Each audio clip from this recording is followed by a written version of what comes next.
The Education Department, led by Secretary of Education Linda McMahon, who I think is doing a terrific job, is joining with other groups to really take a look at education and civics in education, which I think we're all very concerned about. Joining us on our Newsmaker line right now to talk more about that is Lee Schalk. Lee is the Senior Vice President of Policy at the American Legislative Exchange Council. I know an organization That's right. you worked with in the legislature at the time. Lee, thanks for joining us. Lee, talk about this new coalition that is coming together to try and improve education here in America.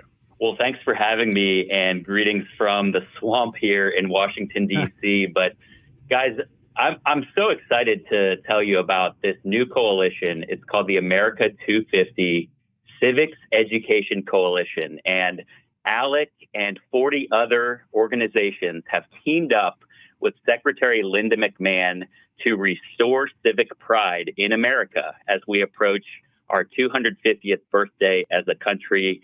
As you guys know, I mean, across the country, civic pride and knowledge are sadly at historic lows, and too many Americans really lack a basic understanding of the Constitution and our founding principles. This coalition aims to really set the ship straight, reverse those trends, and really highlight what's great about this country. You know, Lee, we talk about some of the curriculum or some of the falsehoods taught to our students, maybe in a frame of DEI or things. But what we used to say, when I discovered it, it was already too late. It was well embedded in our public schools, K through 12. It was critical race theory, and it really started with a premise that this nation was founded on the worst of motives, the worst of ideals. It was about slavery. It was about these things, and really, we were hearing from members of the public that parents, grandparents that were really recoiling from what they were hearing back from their kids and grandkids. So the work you're doing could not be more important. How long does it take, given that you have one administration, you have an incredible education secretary like Linda McMahon?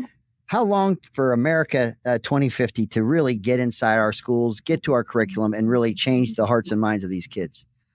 Well, I've got to say, I mean, in light of the horrific events last week with the assassination of Charlie, I mean, I think God is really using this moment for good. And that is, we've seen 62,000 new requests to form TPUSA chapters at high schools and colleges across this country. And so I think through that, you're going to see an accelerated resurgence in how our youth understand that this nation is the greatest nation ever placed on this earth. I mean, in our founding documents, the Declaration of Independence, that all men are created equal and that we believe rights they come from our Creator. I mean, there's no other country on earth that has had those beautiful words at our founding. And so I hope that through this type of coalition, we can play a small part in that resurgence. And, you know, at my organization, the American Legislative Exchange Council, we have the unique opportunity to work with so many great state legislators, whether it's in the state of Utah or in the 49 other states across this country. Let me ask you this question, Lee. You know, a lot of talk is about, well, first of all, we're in the middle of a month here in the state of Utah. We call it Constitution Month. We honor the Constitution. Of course, we just celebrated its anniversary a couple of days ago with the signing of the Constitution. But to me, a lot of this rests on the shoulder of parents. What is being done to help parents talk to their kids about the importance of civics, the importance of the Declaration of Independence and the Constitution? What is out there to help parents out, Lee? Well, I can tell you from my perch at ALEC, one of the things that we're so focused on is developing good policy solutions for the states. And there are two things that immediately come to mind. One, we've developed a model policy that ensures that there is curriculum transparency in our classrooms so that parents know exactly what is being taught to their children.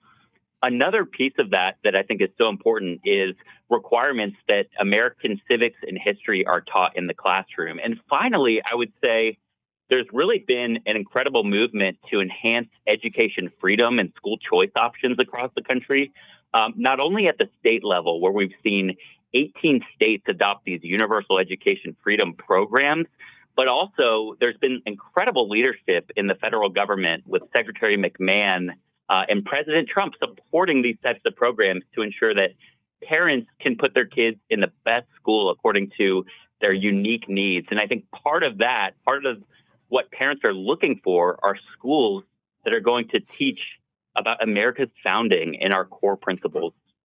Since COVID happened and impacted our kids, school choice, backpack funding across this country became viable. It's been passed in many states. Utah has a Utah fits all scholarship now for students and homeschool students.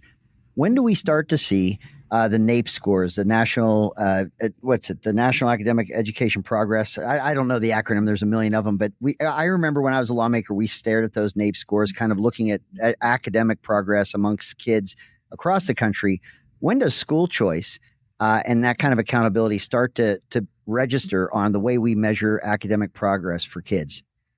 Yeah, I think that it's tough, but I think we're already starting to see some positive trends thanks to the school choice programs, empowering parents with those options. But there's so much more that we need to do. I mean, from ensuring that we've got the high quality instruction in our classrooms, we've got to really minimize things like chronic absenteeism. I'd also say, there's a great bipartisan issue right now, and that is limiting student use of cell phones in schools. I think when you take a combination of these improvements to our schools, I think overall we're going to see great improvements in a rapid change in our K-12 education and test scores. American Legislative Exchange Council, lead Schalk.